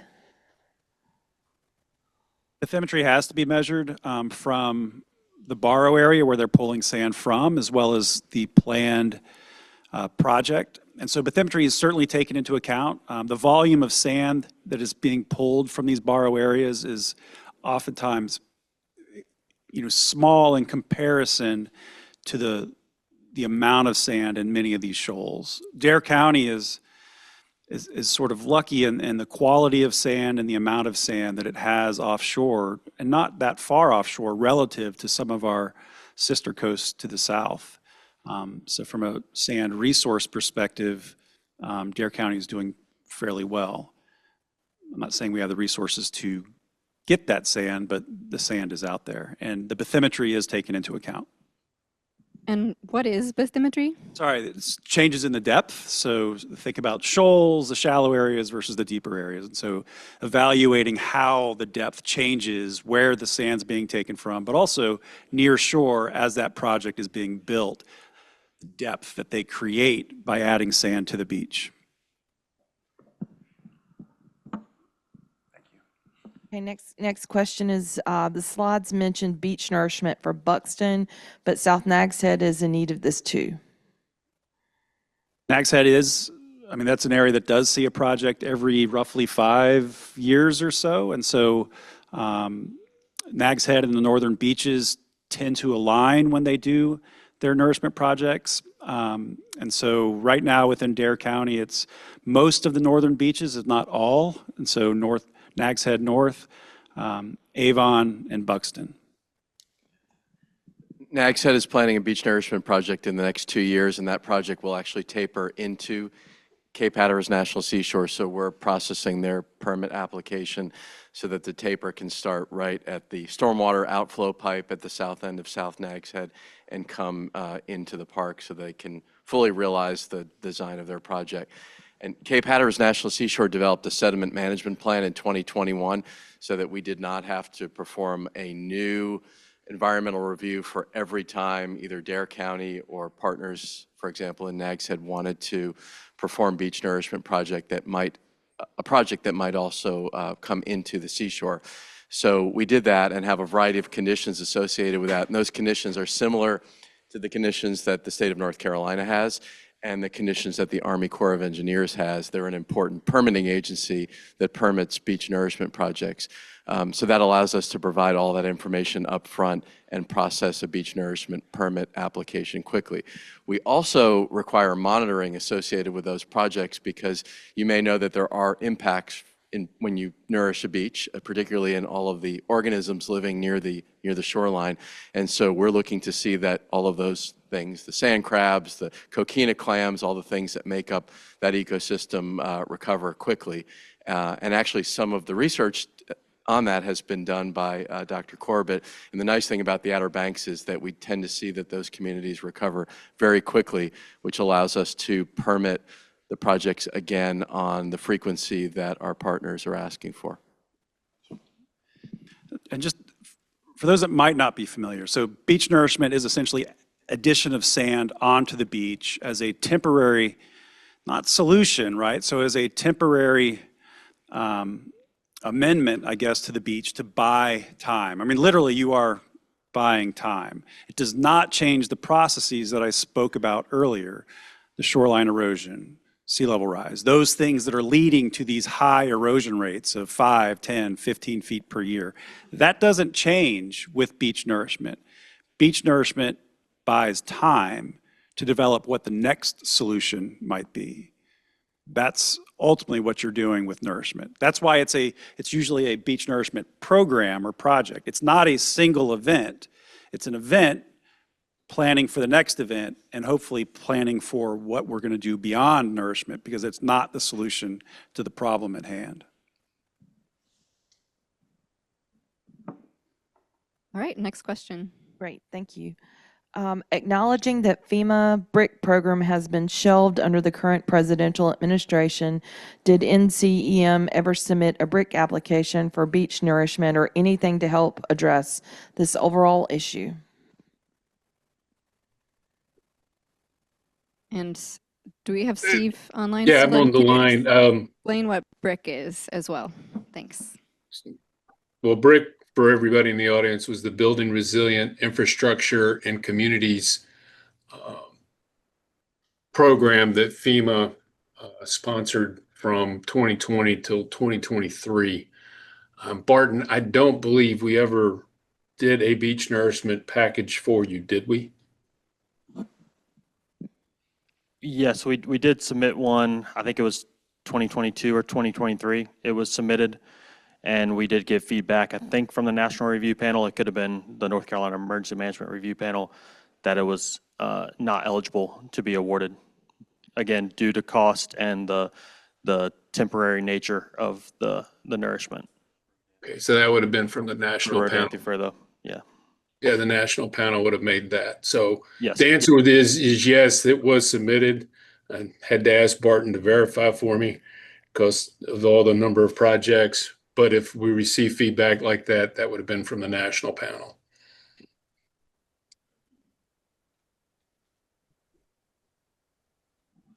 Okay, we'll move to the next question. That, as the commenter did mention, yeah, that program is no longer right now eligible to be applied for. Thanks, Barton. Our next question is, thanks for the erosion history. However, any economic studies done on financial impact of not doing replenishment projects on Hatteras Island?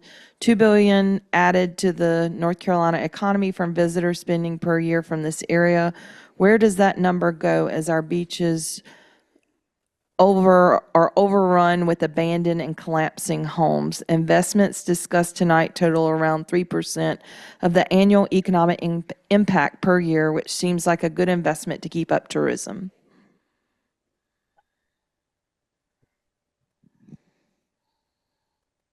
I actually don't have an answer to the commenter. I think my guess is there's somebody that has those economics. I don't have them. I think it's important to consider the economics, and certainly I know Dare County has to do that when managing the multiple nourishment programs that they have. And so that is the challenge, excuse me, the challenge faced within the county for managing a growing number of programs that they had. Again, all of this started in about 2010 with Nags Head's first sort of locally funded nourishment. That's what got it all started. So I don't have the economics. I don't know if anybody else on the panel has. Indirectly, for the Rodanthe application for BRIC, as Steve McGugan was talking about earlier, just like elevation or acquisition of homes, FEMA, when they're reviewing, needs to see a benefit cost of greater than 1. Essentially, what's the cost? Does it benefit more than that cost? And we did have a consultant review the Rodanthe project. They showed that the benefits of doing a Rodanthe project greatly exceeded the $40 million cost. Again, so we checked that box for FEMA. I can't remember the number off the top of my head if it was 70 or 80 million worth of benefits. Based on a 7 to 10 year lifespan, I believe. But that is not directly answering their question, but is an example of showing that, you know, the benefits of beach nourishment as is done throughout Dare County is greater than the cost to do so.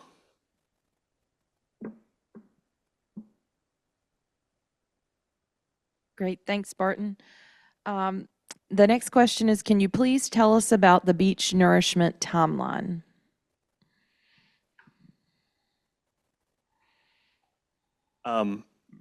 Actually, Dave may know this a little bit better than me since that's our project manager is handling that, but I believe the timeline is spring of 2026 is anticipated to begin the Buxton project. And I'm not exactly sure on the repair. I know they're trying to do that at a similar timeline. Dave? Okay, thank you. Thank you, Barton. So we have a question, specific question about a specific house. My house is the greenhouse next to the house that just fell in the ocean. I cannot wait months or years for help. How are you going to help me make sure my house doesn't fall in the ocean in the next 6 months?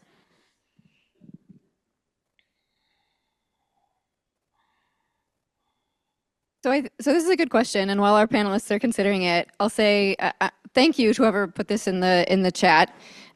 So I think this gets at the crux of the issue, is just how quickly this can fall upon our homes. So, you know, the erosion is happening gradually over time, and it's getting worse, as Reed explained, but it can also happen overnight, as we saw with Hurricane Erin, just kind of pulling a whole bunch of sand away. And so I think it's important for us, for homeowners that are, you know, first row certainly, but also second and third row, to have a plan in place and to start working on this. And I think that goes to the point of talking with Dare County to see what your options are, because every single property is different. And the amount of how much over water you are is going to be different on every parcel. What options are available to you might be different from parcel to parcel. So it's a really great question.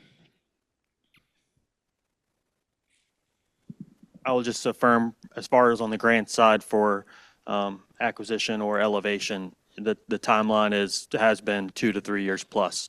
So it is not a quick answer, as the commenter mentioned.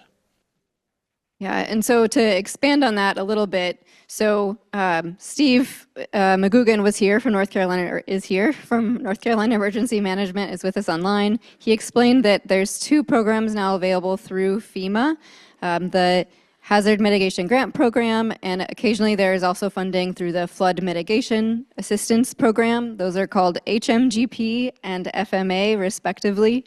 And so we want to make sure it's very clear that, you know, Dare County is planning to submit an application for HMGP, or the Hazard Mitigation Grant Program, this fall, but that funding is tentative, right? So first of all, FEMA has to say, yes, Dare County, we want to give you the funds. And then if they do say yes, it's going to take, from our experience, it takes 3, 4, 5 years for that funding to actually arrive here in Dare County for us to be able to spend it.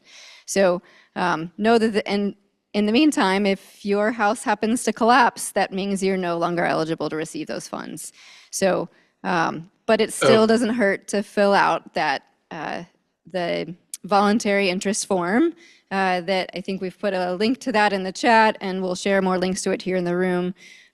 So please make sure to fill out that form. And I Andrew, if I may. Oh yeah, Steve, go ahead. Okay.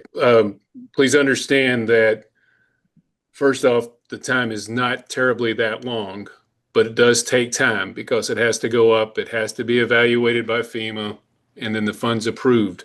Once it comes back down, the funds only come at the lowest level to the county if the county does the project. If the state does the project, again, if we're acquiring your home, then the funds only go to the government. It does not go to you. Us as the state, or the county as the county, would actually buy the property from you. So I want to be clear, it's not that you're getting those funds directly from FEMA. It's a reimbursable program, and they reimburse either the county or the state, whoever does the actual purchase of the land. And just in case we do have some people who've already reached out to me on elevation or acquisition on the call, if you have submitted it to me in the last 2 or 3 months, that has already been submitted up to the state as a letter of interest, as they call that first initial step. And so we have submitted about 14 Rodanthe acquisition applications, and then about 45 to 47 elevation applications throughout the entire county. So feel free to reach out to me and confirm that I received your application. It's been submitted, at least on that initial step, the letter of interest, but I did want to, just in case we did have anybody on the call. And then as Steve referenced, for elevations, yeah, the money goes to the state for this HMGP. They hire the contractor to elevate your property. And just so let you know, like, it is not you hiring the contractor. The state goes through a bidding process to hire a contractor to elevate. And so that funding kind of goes directly to the contractor and not through Dare County or through you hiring a contractor in the case of elevations. I'll add one more thing. I'm not familiar with the greenhouse, but I would say I would encourage that person to reach out to our office and see if there's anything we can do to help buy some more time while these processes play out. There might be things we can do to help stabilize that structure until some different relief. And Tancred's office is the Division of Coastal Management. Thank you. With the Yes. Department of Environmental Quality. Elizabeth City office. Yep. And it seems like we have a question here in the front. I got to know all of you pretty well. Thank you for everything you guys have done.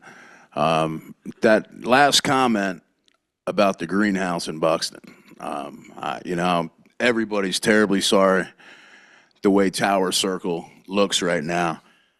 I founded the Buxton Civic Association. I know most of the homeowners. Unfortunately, I think a lot of you guys on Tower Circle are going to have to come to the realization that your house probably won't be there for beach nourishment. I know that's a tough pill to swallow. It is for us too, with the Civic Association, just all the strides we made in getting the beach stabilized and stuff. But I think we need to be real about the condition of Buxton right now. There's 19 houses in the ocean. I think we need to have the conversation about how we contain when they do fall. Can we get cargo netting around these houses? Is there any way we can limit the debris field to miles of Hatteras and just contain it to one little section? But I think we're beyond the 8-ball in Buxton right now. All you homeowners on Tower Circle, from the greenhouse, former Lighthouse Still, we know the house well, all the way to Ormar. You guys, it doesn't look good for you guys. I really don't think your house will be there, any of them, this April. I think that needs to be said, and I think you guys really need to start being ready to it. What are we going to do? How are we going to address this cleanup? How can we make the cleanup easier for everybody involved? I just don't see any house on Tower Circle being there in April.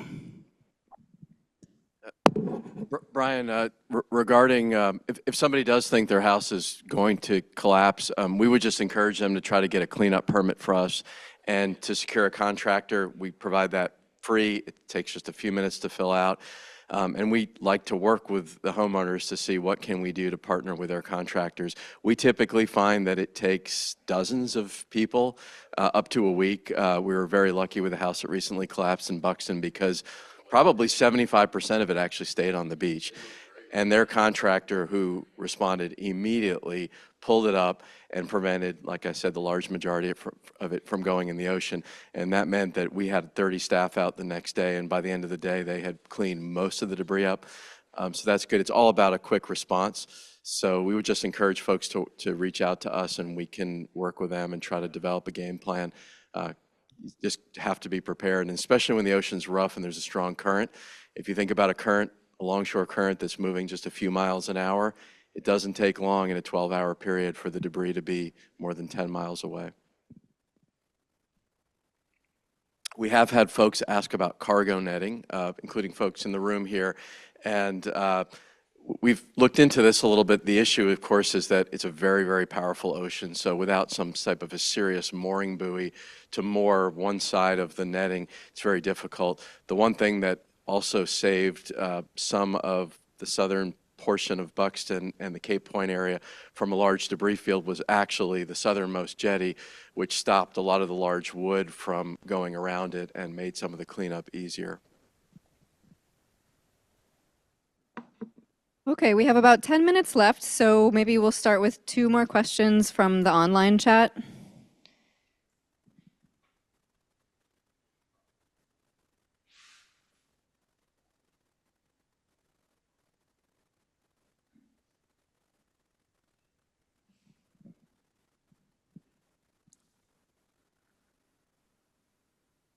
What are you going to do to ensure houses in Buxton don't wash away? These timelines are not going to help that. This is what Buxton owners want to know.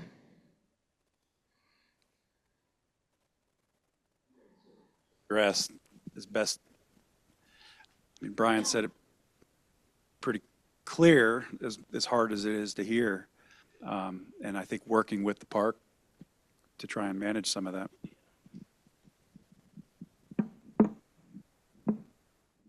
Anyone here that I've skipped over?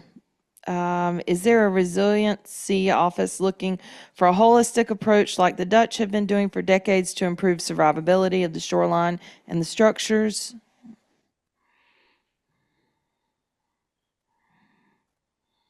Sure, yeah. Sure, yeah, I can take that one. So as Barton mentioned briefly while he was introducing me, I'm with the state's State Resilience Office. We are an office within the Department of Environmental Quality, and yes, that is our job. We are working across the state to try to find, to help communities find the right solutions to their resilience challenges. This one is particularly challenging. That's the reason why we brought all these people together today in partnership with Dare County and many others to try to bring, and I know that's a lot of the work that the work group did several years ago, or 2 years ago, as they pulled the work group report together. So yeah, if folks have ideas, they're welcome to come to us and submit them in a form online that I'll talk to you about in a moment. And quickly, I want to just follow up. So in the last week, I've heard multiple comparisons to our coastline and what the Dutch are doing to manage flooding across their country. And although you can appreciate the amount of engineering going into what the Dutch are doing, it does not translate to the North Carolina coast. The North Carolina coast is extremely different than the Dutch coast for many reasons. Some of it's the drivers that we talked about, the energy of the system, the wind-driven waves, the size of the waves, and the energy we have in our system. But also, if you look at the Dutch's shoreline, they actually have very few hardened structures. They use nourishment as well. Where they're hardened structures, you find most of their hardened structures, their levees, their dikes, are on the interior managing flooding, not on the ocean side. And so it's not an easy comparison. I appreciate what the Dutch are doing to try and manage flooding. And they're doing it in a way that is working for them. It does not translate to the North Carolina coast. Thanks, Reed. Maybe one more question online. Will the Buxton jetties be rebuilt before the 2026 beach nourishment project starts?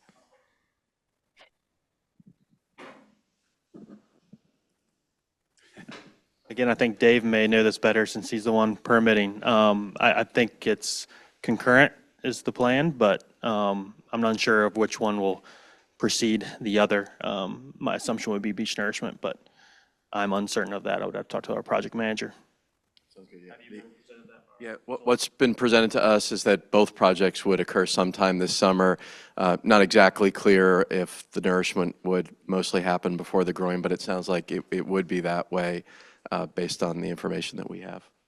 And it's just to repair the southernmost groin, not the other two groins. By the way, the groins were built starting in 1970, and the construction stopped in 1975, and it was not to protect the village of Buxton. Interestingly, it was to protect Naval Facility Cape Hatteras, which was a submarine listening station that was operated out of that location between 1956 and 1982. And those groins actually started to fail within months of their installation. And even with the groins, the erosion was so significant that within 5 years, the Park Service was planning to move the Cape Hatteras Lighthouse. So while certainly beach nourishment buys some time and the groins may help slow erosion and make the beach nourishment projects last longer, it's not going to stop erosion in these areas.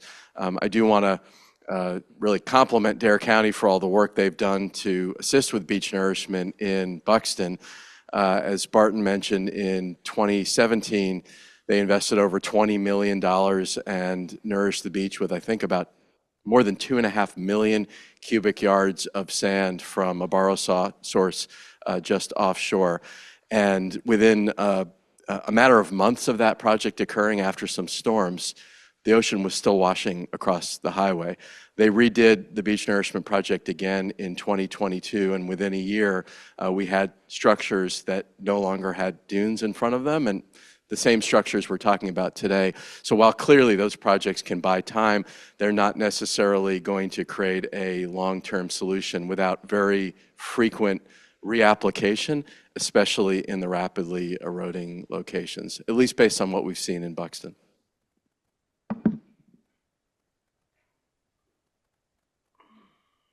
Okay, we have 5 minutes left today, so we're going to start to wrap up. I want to thank our panelists for being here today and for our presenters sharing a lot of very complex information in a very short amount of time. I want to thank all of our attendees online and in person. I know 2 hours is a really long meeting to sit through, and so thank you so much for your attention today. We did not get to all the questions, so what we've done is we've created this QR code, or we also have tinyurl.com/dareco-questions. If you'd like to submit your questions there, along with your contact information, we'll work with Barton and his team at Dare County to follow up with you and get you the answers that you need. So folks that submitted questions in the chat, I encourage you to resubmit them in the form so that we have your contact information and we can follow up with you. I also want to make sure that for those in the room and on your agenda, there is, again, another QR code along with a shortened link to the voluntary interest form. We highly encourage you to fill out this form. It takes 5 minutes. All it does is gives your contact information to Barton and his team, and it is a first step to for you to explore what your options might be to get external funding. And so this, as Barton has said over and over, this does not commit you to anything. You can move along in the process and say FEMA and North Carolina Emergency Management are able to bring some additional funds into the county. You have all the way up until, if you decide to have your parcel acquired by Dare County, you have all the way up until closing to back out. And so we encourage you just to put your foot in the door, learn more about it. Dare County is here to help you, and we're here to support them. And finally, I want to end on a note of sensitivity. We talked a lot about this today, and I know we have many homeowners here in the room and online, and you know, I can't even put myself in your place. Losing my home like that with no options available to me just sounds unbelievably heartbreaking. So I'm really sorry for the situation that you're in. I know that we don't have any good answers for you right now, but our thoughts are with you, and we are trying to figure out how we can help folks, no matter what that option might be. And so we're here for you. Please reach out to us. We want to help in any way that we can. And I guess with that, we'll close out today's meeting. Thank you so much.